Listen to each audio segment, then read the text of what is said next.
Back to our channel SSC aspirant Taruna. कैसे हैं आप सब लोग? आई होप आपकी प्रिपरेशन बहुत अच्छी चल रही होगी, खूब एनर्जी के साथ आप पढ़ रहे होंगे। ठीक है, तो आज हम लोग एक टॉपिक पर डिस्कशन करेंगे जो कि है स्लैश एंड बर्न एग्रीकल्चर। ठीक है, अब ये टॉपिक इंपॉर्टेंट क्यों है? वैसे तो हमें मालूम है कि स्लैश एंड बर्न एग्रीकल्चर क्या होता है। ठीक है, हमारे भारत में जो फार्मिंग सिस्टम्स हैं जो कि हम लोग पढ़ते हैं, एक हम लोग पढ़ते हैं सब्सिस्टेंस फार्मिंग पढ़ते हैं। ठीक है, एक हम लोग पढ़ते हैं आपकी कमर्शियल फार्मिंग पढ़ते हैं, एक हम लोग इंटेंसिव फार्मिंग पढ़ते हैं। ठीक है, तो ये सब चीज़ें तो हमें पता रहती हैं और मैं डिस्कस भी करूँगा अभी आपके साथ।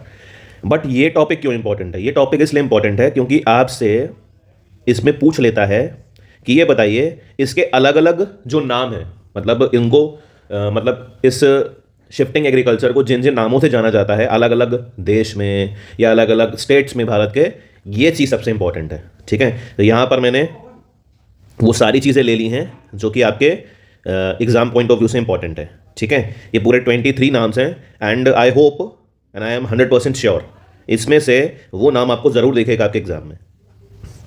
ठीक है, तो आपको मालूम होगा कि जो फार्मिंग है हमारे देश में, ठीक है, हमें मालूम है कि on the basis of economic activities हमारे भारत में 3 तरीके की एक्टिविटीज़ होती हैं। एक प्राइमरी होती है, एक सेकेंडरी होती है और एक टर्शरी होती है। ठीक है, तो एग्रीकल्चर को हम लोग प्राइमरी एक्टिविटी मान के चलते हैं। ठीक है, एग्रीकल्चर को हम प्राइमरी एक्टिविटी मान के चलते हैं। जो इंडस्ट्रियल सेक्टर होता है, जहाँ पर मैन्युफैक्चरिंग होती है, उसे हम लोग सेकेंडरी सेक्टर बोलते हैं, और जहाँ पर आपको सर्विस दी जाती है उसको हम लोग क्या बोलते हैं? उसको हम लोग टर्शरी सेक्टर बोलते हैं।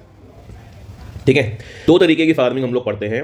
एक हम लोग पढ़ते हैं सबसिस्टेंस प्रिमिटिव फार्मिंग पढ़ते हैं। ठीक है, अब दूसरी जो हम लोग पढ़ते हैं वो कमर्शियल फार्मिंग पढ़ते हैं। दोनों के बीच का हमें फ़र्क क्या है वो हमें पता होना चाहिए, तो बेसिक सा फ़र्क होता है।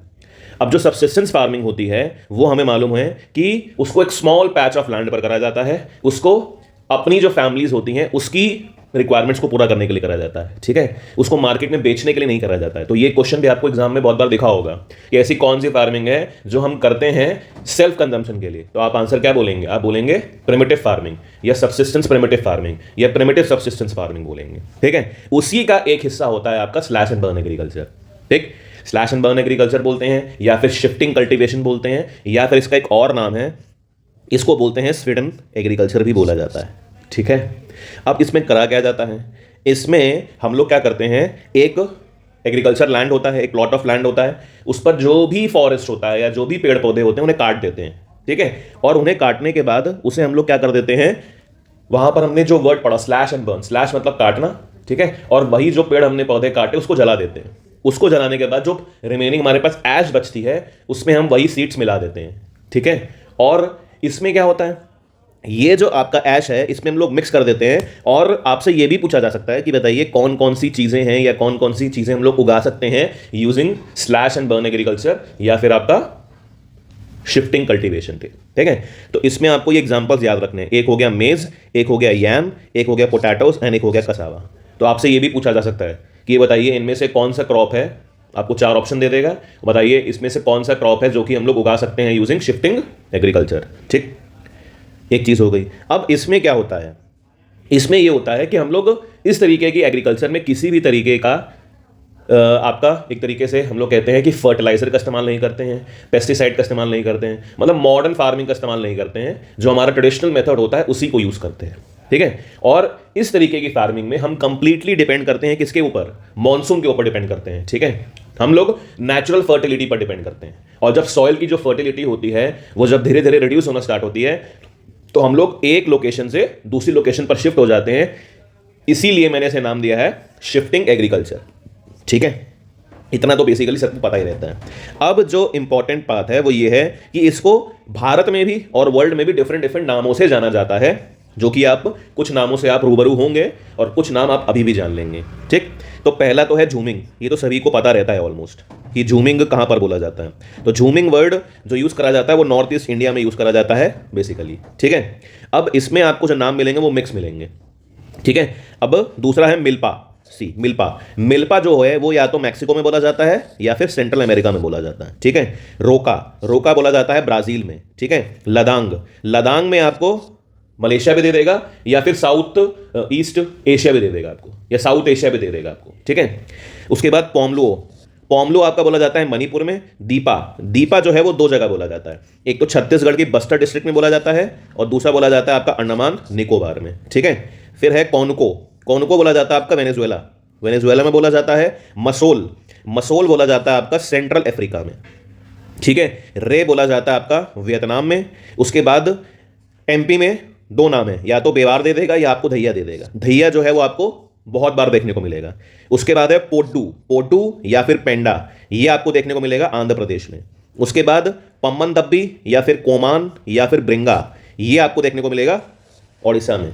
उसके बाद कुमारी, कुमारी बोला जाता है वेस्टर्न घाट्स में, ठीक है। उसके बाद आता है वॉलरे या वॉल्ट्रे, ये आपको देखने को मिलेगा साउथ ईस्ट राजस्थान वाले एरिया में, ठीक है। साउथ ईस्ट ना देके वो राजस्थान भी दे देगा आपको ऑप्शन में। खिल, खिल दिया जाता है आपका हिमालयन बेल्ट में, आपको खिल के नाम से जानने को मिलेगा। कुरुवा, कुरुवा आपको जानने को मिलेगा झारखंड में, ठीक है। चेन्ना, चेन्ना आपको देखने को मिलेगा श्रीलंका में, ठीक है। उसके बाद खंदाद, खंदाद आपको देखने को मिलेगा गुजरात में। तवी, तवी बोला जाता है आपका मेडागास्कर में, ठीक है। उसके बाद तेंगुआ, तेंगुआ आपका बोला जाता है म्यांमार में बोला जाता है, ठीक। उसके बाद चेट्टेमिनी, चेट्टेमिनी आपको बोला जाएगा, या तो उसमें आपको ऑप्शन दे देगा अफ्रीका या फिर कंट्री स्पेसिफाई कर देगा। युगांडा में बोला जाता है, जिम्बाब्वे में बोला जाता है और जाम्बिया में बोला जाता है। उसके बाद तामराई, तामराई बोला जाता है आपका थाईलैंड में। हुमा, हुमा बोला जाता है आपका जावा और इंडोनेशिया में। और लास्ट आपका बोला जाता है तवी, तभी बोला जाता है अफ्रीका में। तो ये कुछ इंपॉर्टेंट नेम है जो कि आपको पता होने चाहिए रिगार्डिंग शिफ्टिंग एग्रीकल्चर, ठीक है, शिफ्टिंग एग्रीकल्चर, ठीक। अब इसी में एक चीज और मैं आपको बता देता हूं एडिशनल, जो हम लोग प्रिमिटिव फार्मिंग पढ़ रहे थे, सबसिस्टेंस फार्मिंग पढ़ रहे थे, उसी में से एक और चीज होती है, एक और तरीके की फार्मिंग होती है जिसे इंटेंसिव फार्मिंग बोला जाता है। इसमें क्या होता है, इसमें हम लोग एक बड़े पीस ऑफ लैंड पर करते हैं, ठीक है। और एक चीज होती है right of inheritance. Right of inheritance क्या होता है, जैसे एक किसी के पास जमीन थी, ठीक है, अब due to the right of inheritance वो जो कमिंग जनरेशन है उसके बीच वो जमीन डिस्ट्रीब्यूट होती चली जाती है, फिर आगे वही पीस ऑफ लैंड और आगे वाली आने वाली जनरेशन के बीच डिस्ट्रीब्यूट होना चालू हो जाता है।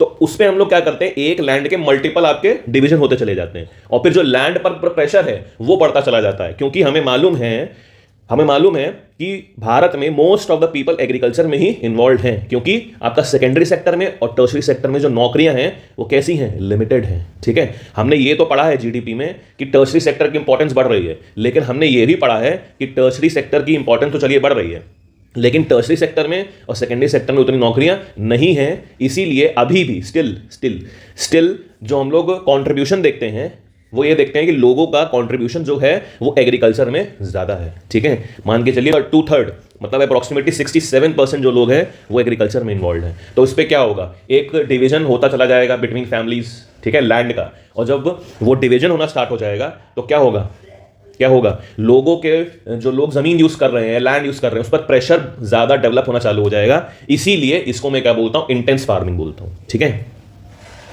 तो आपको आई होप चीज़ें समझ में आ गई होंगी, ठीक है। ये one of the important topic है, और इससे आपको सवाल, चाहे आप एनटीपीसी दे रहे हो, चाहे आप आरआरबी एलपी दे रहे हो, चाहे आप कोई भी एग्जाम दे रहे हो, चाहे आप स्टेट का भी एग्जाम दे रहे हो या एसएससी का एग्जाम दे रहे हो, इसमें से आपको एक प्रश्न जरूर मिलेगा। तो आई होप आपको ये चीज़ समझ में आई होगी, वीडियो पसंद आई होगी, और अगर वीडियो आपको पसंद आए तो इसको आप ज़रूर लाइक करें और अपने दोस्तों के साथ ऐसी इंफॉर्मेशन शेयर करें। तब तक के लिए बहुत बहुत धन्यवाद। Thank you, have a great day, bye bye.